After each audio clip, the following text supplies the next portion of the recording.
Hello good morning to all my dear friends. आज हम एक न्यू चैप्टर स्टार्ट करने वाले हैं। चैप्टर नंबर 5, उसका नेम है मूवमेंट टूवर्ड्स इंडिपेंडेंस। तो चलो स्टार्ट करते हैं। The period from 1920 to 1947 is considered as Gandhian age and the Gandhian movements of struggle for independence. हम सब जानते हैं कि हमारे जो महात्मा गांधी थे वो साउथ अफ्रीका से 1915 में वो रिटर्न इंडिया हुए थे, और उन दौरान इंडिया में जो फ्रीडम की जो मूवमेंट चल रही थी, उसके बाद उन्होंने भी हमारे इंडिया के लिए जो फ्रीडम मूवमेंट्स थे उसमें उन्होंने पार्टिसिपेट किया था। और उसके बाद 1920 से 1947 तक जो टाइमिंग है वो टाइमिंग हमारी हिस्ट्री में गांधीयन एज और द गांधीयन मूवमेंट के नाम से जाना जाता है। The second stage of national movement of India is the struggle for having constitutional rights. Moreover, it is the struggle for the freedom of India too. और ये हमारी नेशनल मूवमेंट का एक सेकंड स्टेज था कि जिसमें हमारे इंडियन पीपल्स के जो कॉन्स्टिट्यूशनल राइट्स थे उनके लिए और हमारे जो इंडिया की फ्रीडम के लिए भी ये स्ट्रगल हो रहा था। This struggle pass through a stream of events, there was a uniform effect of it. और उस दौरान स्ट्रगल के दौरान कई सारे जो इवेंट्स हुए और उस इवेंट्स के जरिए हमें हमारे इंडिया को फ्रीडम मिली। तो सारे इवेंट्स के बारे में हम बात करेंगे। फर्स्ट इवेंट है Simone commission 1927। Montfort Amendment declared that a commission should be sent to India after 10 years to examine the effect and operations of the constitutional reforms and to suggest more reforms for India. But 2 years later, government appointed Simon Commission. जो मॉन्टफोर्ट जो amendment था उसमें ये declare किया गया था कि India के अंदर आफ्टर 10 इयर्स यानी कि 10 इयर्स के बाद एग्जामिन करने के लिए कौन कौन सी इफेक्ट हुई है या नहीं, वो एग्जामिन करने के लिए एक जो कमीशन है उसको अपॉइंटमेंट किया जाए। लेकिन उसी अमेंडमेंट की 2 साल के बाद ही गवर्नमेंट ने ये एक जो सिमोन कमीशन है वो अपॉइंट किया। The commission consisted of sir John Simon and 7 other members. और ये जो कमीशन था उसके अंदर उसके जो लीडर थे सर जॉन सिमोन एंड उसके अलावा अदर 7 मेंबर्स थे। All of them were members of the British parliament. और उस जो सिमोन कमीशन था उसमें सभी जो मेंबर्स वो ब्रिटिश पार्लियामेंट के थे। There was not a single Indian as a member. Indians recommended inclusion of Indian members in the commission so as to understand the problems and pains of Indian society, but Britishers rejected this recommendation। कि हमारे जो Indian peoples थे उन्होंने ये recommended किया कि ये जो सिमोन कमीशन है उसके अंदर एक इंडियन मीन्स कि एक सिंगल इंडियन मेंबर्स को भी इंक्लूड किया जाए ताकि हमारे इंडिया की जो प्रॉब्लम्स है उनके जो पेन्स है वो हमारे एक इंडियन मेंबर ही समझ सकता है। लेकिन ब्रिटिशर्स ने उनकी जो रिकमेंडेशन थी वो रिजेक्ट की। So the Indians decided to opposite. तो इसलिए उन्होंने जो रिकमेंडेशन की थी उसको ब्रिटिशर्स ने रिजेक्ट किया। उसकी वजह से इंडियंस ने ये जो सिमोन कमीशन था उसको अपोज करने के उन्होंने डिसाइड किया। Simon Commission was greeted with strike, assembly, processions, loud slogans of Simon go back and unfurling of black flags and apparel। कि उन्होंने जो इंडियंस थे उन्होंने अलग तरीके से जो सिमोन कमीशन का अपोज किया था, जैसे कि उन्होंने स्ट्राइक्स की थी, जगह जगह पर उन्होंने असेंबली की थी, कई जगह पर उन्होंने प्रोसेसन्स की थी और उन्होंने बड़ी बड़ी आवाज़ में उन्होंने नारे भी लगाए थे जैसे कि साइमन गो बैक। और ब्लैक जो फ्लैग था उन्होंने भी वो अनफेरल यानी कि लहराया था। The British government suppress the movement mercilessly.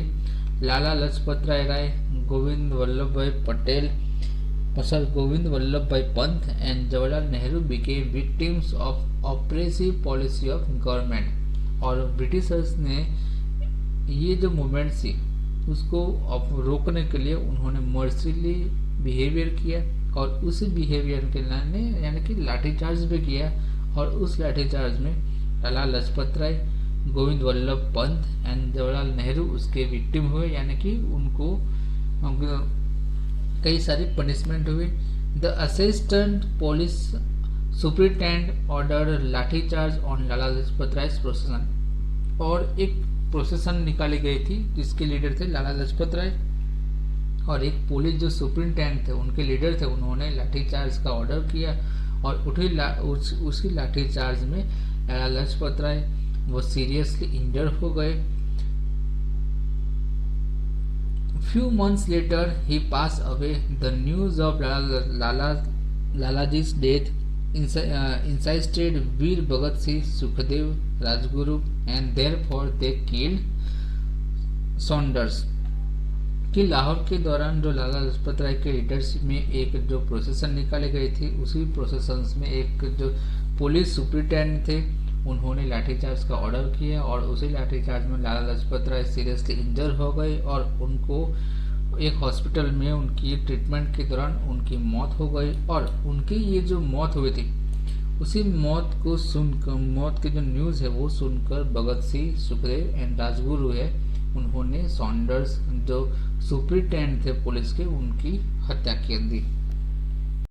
उसके बाद हमारा एक न्यू पॉइंट है Nehru committee. With the opposition of Simon commission, Hindi वजीर Burklehead presented a draft of the constitution as in Simon Commission, in which it stated that the Indian leaders of all parties formulate appropriate constitution which the British government will further think upon. By understanding the challenges of this report, National General Assembly constituted Nehru Committee reported कि जो Simone commission था उसकी opposition की वजह, जो हिंदी वजीर जो मौले मिंटे थे बुरखे हेड, कि उन्होंने ये एक कमेटी बिठाया यानी ड्राफ्ट की बनाई कि उनमें ये डिक्लेयर किया है कि जो हिंदी लीडर्स, इंडियन लीडर्स, उनकी एक पार्टी बनाई जाए और उसके अंदर जो ब्रिटिशर्स की उसके ऊपर उनको थिंक यानी कि उसके ऊपर वो सोचेंगे। By understanding the challenges of this report, National General Assembly constituted Nehru Committee report। और उसके बाद ये नेशनल चैलेंजेस थे उसको ये इलेक्शन थी उसको चैलेंज करने के लिए नेहरू ने भी एक नेशनल जनरल असेंबली जो पार्टी थी वो उन्होंने कॉन्स्टिट्यूट की under presidentship of Motilal Nehru. This report which was given is known as Nehru report which states the dominant states, independent judiciary, fundamental rights and adult suffrage. Eventually, the British government rejected the recommendation made in this report। और ये जो British government की और उनकी reviewing के दौरान जो कई सारे जो प्रॉब्लम्स थे उसको सॉल्व करने के लिए मोतीलाल नेहरू की लीडरशिप में एक नेशनल जनरल असेंबली कॉन्स्टिट्यूट की गई और उसके अंदर उन्होंने डिमांड की इंडिपेंडेंट जुडिशरी की, फंडामेंटल राइट्स की और एडल्ट सफरेज की। लेकिन जो ब्रिटिश गवर्नमेंट से उन्होंने ये जो रिकमेंडेशन थी उसको रिफ्यूज किया यानी कि रिजेक्ट किया। नेक्स्ट हमारा पॉइंट है demand for complete independence 1929। During this time national assembly members Jawaharlal Nehru, Subhash Chandra Bose were active national leaders. और ये जो नेशनल असेंबली यानी कि ये जो नेशनल असेंबली थी, नेशनल कंप्लीट इंडिपेंडेंस की जो डिमांड थी उसी दौरान जवाहरलाल नेहरू और सुभाष चंद्र बोस के जैसे कई सारे जो नेशनल लीडर्स वो एक्टिव थे। They were the propagators of complete independence. और उनकी एक इच्छा थी कि हमको उनको कंप्लीटली इंडिपेंडेंस चाहिए था। Youth of India were not happy with the dominant states on the banks of the river Ravi in Lahore. Under the leadership of Jawaharlal Nehru, National General Assembly passed a resolution of complete independence। और जो Indian जो peoples थे, Indian के जो youth थे, ये जो dominant status था उनसे वो हैप्पी नहीं थे और इसलिए लाहौर में एक रावी जो रिवर है उसके रिवर बैंक पर जवाहरलाल नेहरू की लीडरशिप में एक नेशनल जनरल असेंबली में एक रिसोल्यूशन पास कंप्लीट इंडिपेंडेंस के लिए पास किया गया। After that on 26 January 1930 the members took the oath of complete independence and celebrated Independence Day since then। और उसी दौरान 26 जनवरी 1930 को कंप्लीट रिसोल्यूशन के लिए उन्होंने ओथ ली और तभी से हमारे इंडिया में ये इंडिपेंडेंस डे सेलिब्रेट किया जाता है। Since then January 26th has become memorable for all of us। Independent India has made the Republic Day memorable by implementing the Constitution of India on this day। और हमारे जो constitution था वो constitution उसी दिन के उन्होंने इम्प्लीमेंट किया और इसीलिए हमारे हिस्ट्री में ये 26 जनवरी 1930 एक मेमोरेबल डे बन गया है।